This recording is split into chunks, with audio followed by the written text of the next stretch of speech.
Hello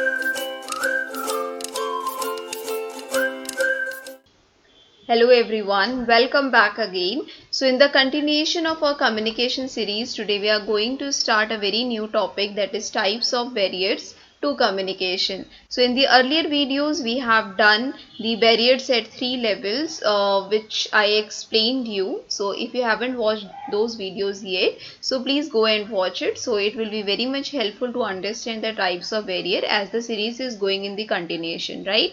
So here I start. So for this video lecture I just wanted to tell you that there are different kinds of barriers. So we are going to learn each and every barrier in a very detailed manner. So it is going to be very much helpful for your examination point of view.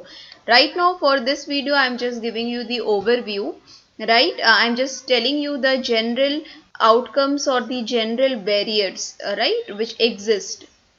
These are the very general barriers, though apart from these barriers there are different kinds of barrier also occur, but these barriers are very general. They occur at our daily day-to-day communication.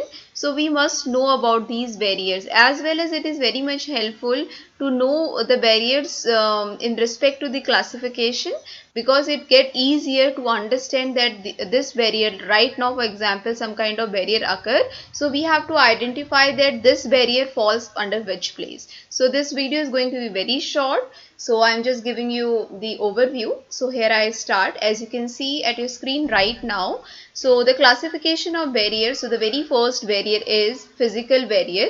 The second one is personal barrier, third one is semantic barrier, the fourth one is psychological barrier, and the fifth one is organizational barriers.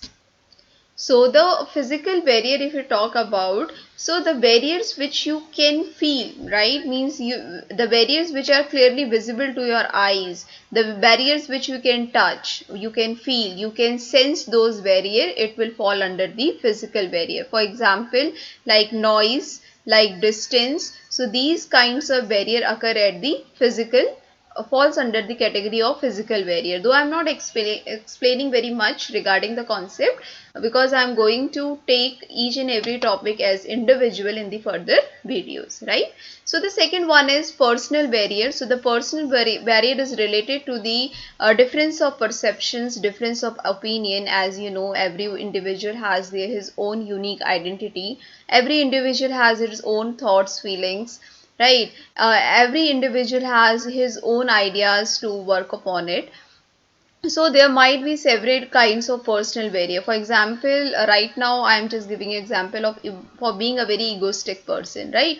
So personal barrier occurs, or we can say that personal or any kind of communication affect with this egoistic nature. So it will falls under the personal barrier. Third one is semantic barrier. So here the word semantic, so the meaning of semantic is language, right? So those barriers which fall occur due to the language constraint, and so it will fall under the semantic category, right? It will be counted as semantic barrier. For example, right now if I am orally communicating with you all and I am using a language, if I am using the English language and the other person or the person who is listening this video is not very much aware about the language English, so he is not going to understand whatever I am delivering, right? So this is the language constraint. Or for example, like my pronunciation at the time of delivering the lecture is not so good, is not so flawless, the pronunciation is not apt, so the other person is not going to understand that. So also this kind of hindrances falls under the category of semantic barrier. The next one is psychological barriers. So psychological barriers are those barriers which affect our mental strata, mental status, right? So I'm going to give you the detailed overview of the psychological barrier in the upcoming lectures. Last one is the organizational barrier. So organizational barriers are those barriers which exist at the organization, right? As you know very well that in the organization there are diverse of people work, so there is so much of communication. So definitely there will be a time then some kind of hindrances will occur at the time of the communication. right? So in simple manner we can just simply say that organizational barriers means those kinds of barrier which occurs at the organization communication, right? organizational communication में जितने भी आपका communication से जो भी barriers होंगे उनको organizational barriers की category में डाला जाएगा. So students, that's all for today's video lecture. In the upcoming videos, we are going to take the classification of barriers, like for example, physical barrier, personal, semantic, psychological, organizational, one by one. So please be stay tuned. Thank you so much for your listening. If you found any problem, please let me know. Thank you so much.